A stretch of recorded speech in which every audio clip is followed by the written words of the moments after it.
All right, class, welcome to our introduction to Romanticism, Chapter 16 in our textbook.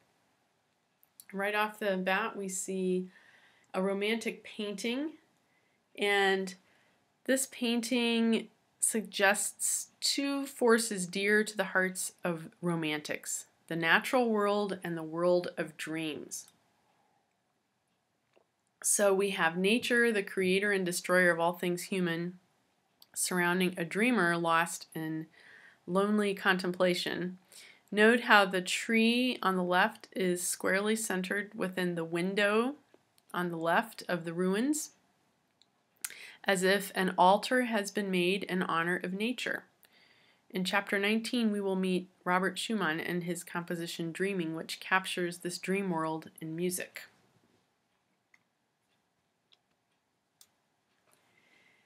Because this class does not specifically cover the classical era, you will note that I have placed some chapters that encompass the classical era in your learning module this week. You don't have to do all of the chapters, read everything, but I especially recommend chapter 11 and reading about sonata allegro form because it's a very important thing in the Romantic era. And also listening to a few classical works because it's really helpful to understand how the Romantic era was different from the era that came before it, artistically speaking. In the classical era, we have reason guiding actions. Rules and forms and a sense of balance is very important in the classical era. And it's inspired by classical monuments from Greece and Rome, and we can see a lot of buildings even today in our country reflect this sense of classical form and shape and balance. The pursuit of happiness and the rise of the middle class sort of begins to happen in the classical era. So we actually have people looking for things to do during their free time. And there are some universal values, and one of those is that we're seeing a lot more reliance on logic and science over faith and belief. The Romantic era, on the other hand, is very different, and we can see that the guiding energy behind the Romantic movement is emotion. So passionate self-expression becomes the desired outcome of many artists. And it's inspired by the wonders and wildness of nature, the fantasy world, supernatural. There's the idea of romantic not just being happily marital bliss, let's say, happily married bliss, or a passionate affair. This is really about sometimes unrequited love that is not returned, and lovers who are kept apart by circumstances. And so it's very much self-centered compared with a lot that was going on in the classical era. There's even a fascination with the occult and communicating with the beyond, the macabre. So sometimes we see explorations of the darker side of human nature in romantic art and music. And there are many more expression marks in the music. So we start to see the musician as an artist, actually, in the Romantic era more as a real special figure, maybe up on a pedestal, rather than just sort of a journeyman creating art for necessary events and tasks. So music is the preeminent art form in the Romantic era, and it expresses the inarticulate or the inchoate. These are emotions we can't exactly put into words. The artist really thought that it was their duty to educate mankind, according to Liszt, who was a very famous pianist and composer from this era. composers were no longer content to be servants to the aristocracy or the church. Music was no longer merely entertainment, but high art. There was a serious tone in the concert hall starting in the 1840s and beyond, maybe a little bit more like a sacred space, like a church. And we do have a rebellion against the classical ideals. Audiences were emotionally engaged in the music, and the canon, the compositions that stand the test of time, many of them come from this era, and they're performed all the time today by orchestras and choruses and opera companies. So this quote by Tchaikovsky, who wrote the Nutcracker Suite ballet, is talking about making art with his patron, Madame von Meck. Oh, how difficult it is to make anyone see and feel in music what we see and feel ourselves. But he seemed to feel that was his obligation to try. Romantic genres are many of the classical genres that you will note if you look in that folder of the classical era. The symphony, the concerto featuring a solo instrument, string quartet, piano sonata, and opera, all of these continue to be composed. But the symphony grows longer and has a higher range of expression. The concerto becomes more virtuosic, and new genres are developed, mainly the art song and the symphonic poem. The art song is performed by one singer and a piano, and the symphonic poem by a large symphony orchestra. There are no real new musical forms invented during this era. So looking at the Romantic style, we have, the first thing we're going to consider is melody. In the classical era, melodic phrases were very balanced. They were balanced in length and kind of in the way they sounded, and they were regular in length. So to use an overly simple example, Twinkle, Twinkle, Little Star. The antecedent of a phrase in Twinkle, Twinkle, Little Star is la, la, la, la, la, la, la. And then the consequent, the resolution of that little musical sentence is la, la, la, la, la, la, la. They're both exactly 4 measures long, and they balance each other out. And as the song continues, it continues to have these little 4-measure subsets. And so it's extremely balanced. This melody is not balanced at all. It's soaring. It doesn't always make a lot of sense to try to find out where we are in the phrase, but it's much more about emotions on the sleeve. And we can see here, we can see a little repeating figure that is sort of like a sequence, and it keeps building. You can see as the notes go higher, that also is reflected in the change in the orchestra. And it starts forte, it drops back a little bit, and then we have a crescendo up to fortissimo and a sforzando. So it's a very long phrase, and it's very emotional, this melody.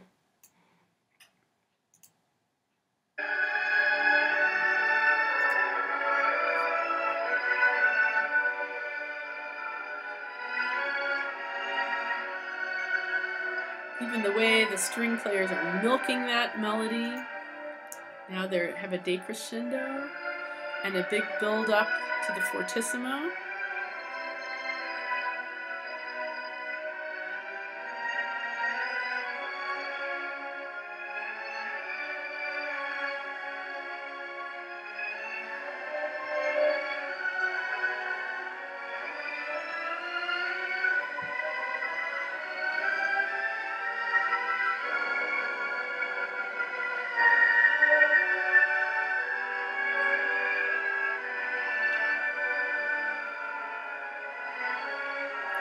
It's broad, it's expansive, it's chromatic. It's kind of hard for us to figure out whether it's in the major or the minor mode even at times, because it has a lot of extra sharps and flats in it.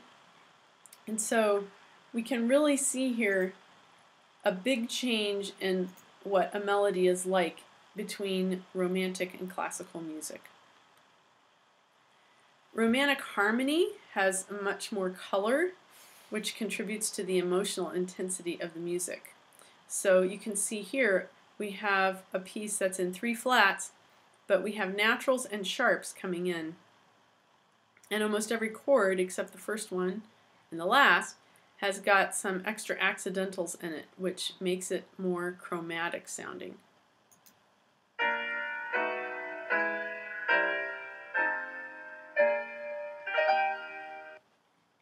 And then there's unexpected harmonic shifts in the structure of how the chords accompany the melody.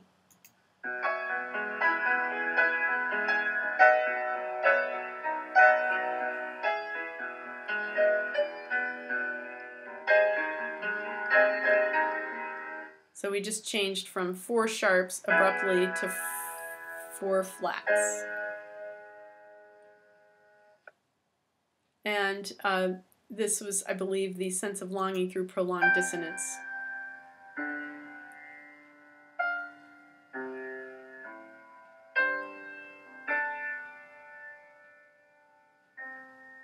There doesn't seem to be a great hurry in resolving dissonant chords. In the Romantic style, we have tempo rubato, and this is sometimes described as the Romantic tempo. If any of you are jazz fans, this probably drives you crazy because jazz is all about the time. The time is sacred, and we don't speed up and slow down the time. We speed up and slow down our rhythms within the time. But rubato is Italian for robbed time, stretching and squeezing the beat, maybe stealing a little bit of time from one chord and giving it to the next note. This exaggerates the rhythmic flow, and it also allows the performers more artistic freedom, maybe at the top of a phrase, to linger on an important chord. And it's heard a lot in the music of Frédéric Chopin, who was known as the poet of the piano. Try to find the beat in this piece. It's not a particularly fast piece, but try to mark the steady beat of this work.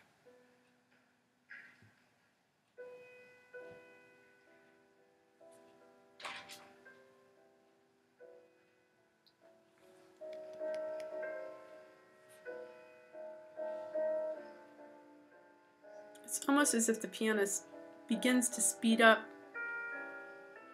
and then he lingers on each new chord.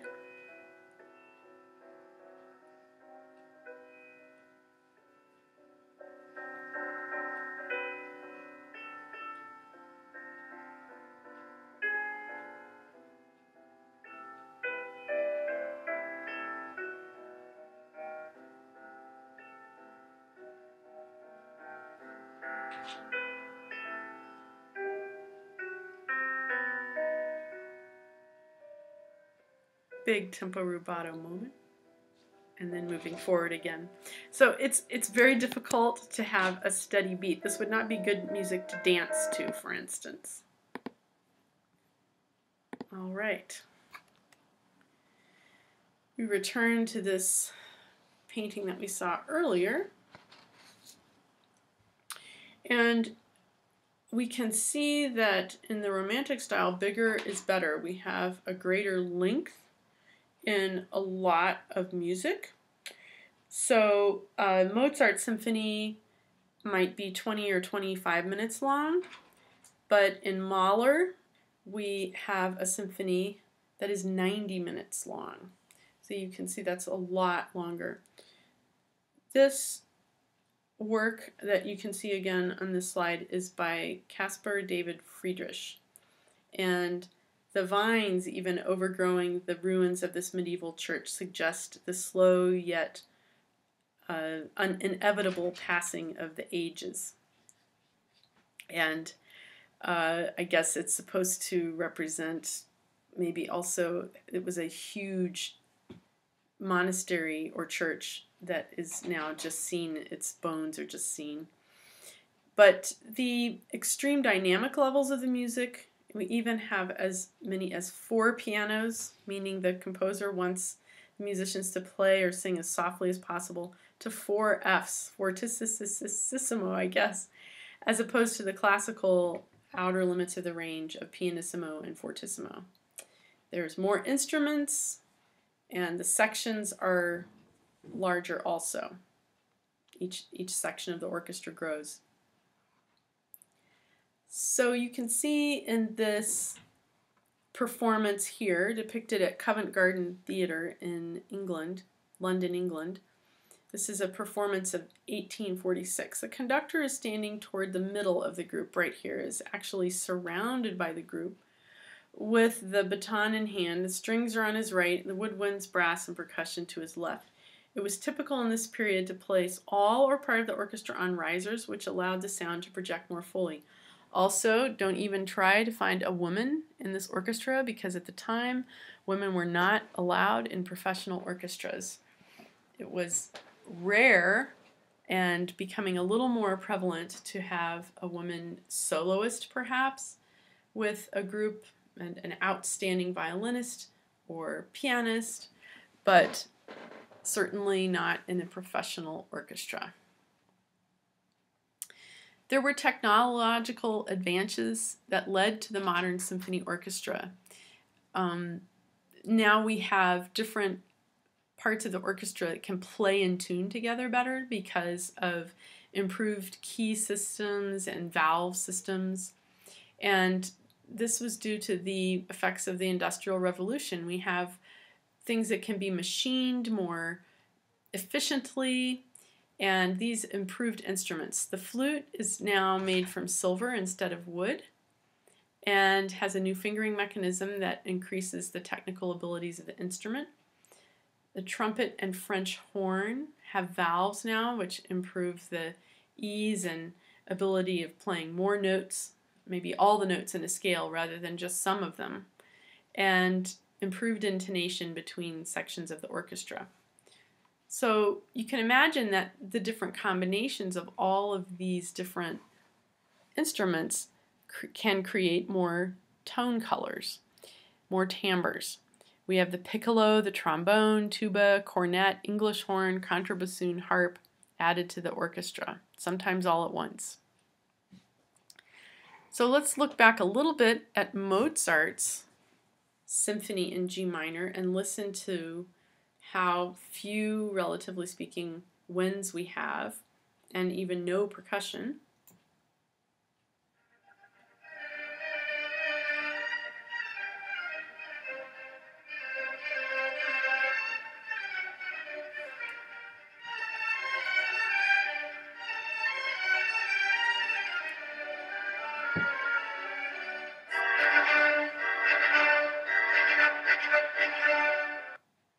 And then Hector Berlioz in 1830 wrote Symphonie Fantastique, the Fantastic Symphony. It was 55 minutes in length, and you can see how many more members of the orchestra there are and how many more types of instruments there are already.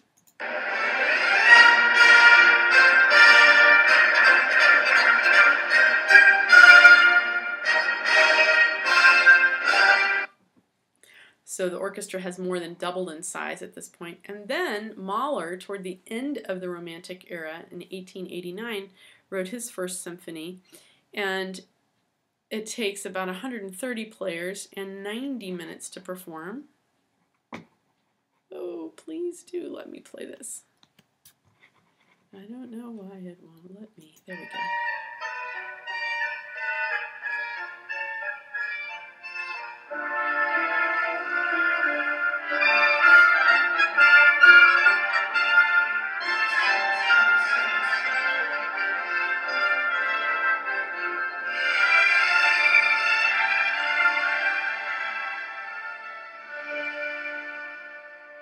So here we have twice as many string players as in the classical era, and really exponentially more wind players.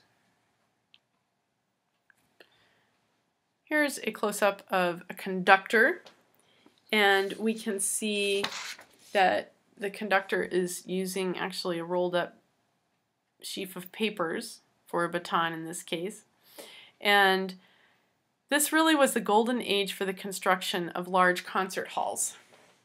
Even Beethoven had to scrounge for places to perform with orchestras and had to settle for opera theaters when they would have a week where they didn't have a production and very little time to rehearse. But now we actually have great theaters and halls being built for orchestras, and the role of the conductor is expanded as the music becomes more complex. This larger scale of music needs a musical traffic cop for balance and changing dynamics, tempo, mood, etc. He becomes an interpreter of the music that helps bring the vision together of the whole symphony. And conductors start using a baton at this point. Some conductors before might conduct from the harpsichord or even play a string instrument and give starting and stopping signals. But now the conductor actually uses a baton to keep everybody together. The Romantic era is also the rise of the virtuoso. And this is the era of the solo virtuoso performer. This is a performer whose skills far surpass even really wonderful musicians. So there were some very talented musicians who looked for an extra level beyond what had even been thought of before. And one of these people was Paganini, who is pictured here. And Paganini was such an amazing violinist that he, of necessity, really needed to write music for himself that showcased the difficult passages that he was capable of pulling off.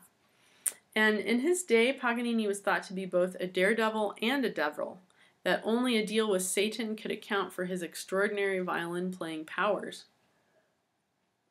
There was a story that circulated that the highest string of Paganini's violin, the E string, was made of the intestines of his mistress, whom he had murdered with his own hands. This is not true. It's just a story. So there were many performing tricks and gimmicks that were utilized by these virtuosi. And we know of Paganini on the violin, Franz Liszt on the piano, and Paganini's first name was Niccolò. He was Italian. The attraction of the virtuoso is like that of a circus performer. There's always the hope that something disastrous will happen.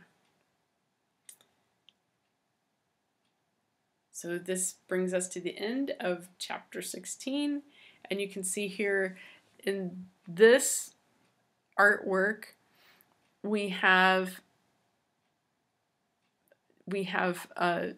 I believe this is from Symphonie Fantastique by Berlioz.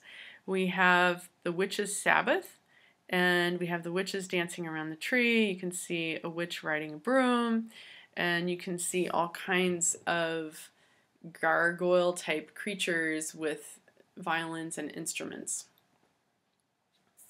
Although it's possible, I didn't actually have any background about this particular artwork. This could be a depiction of Paganini. Either one were both rumored to be of the kind of mysterious occult.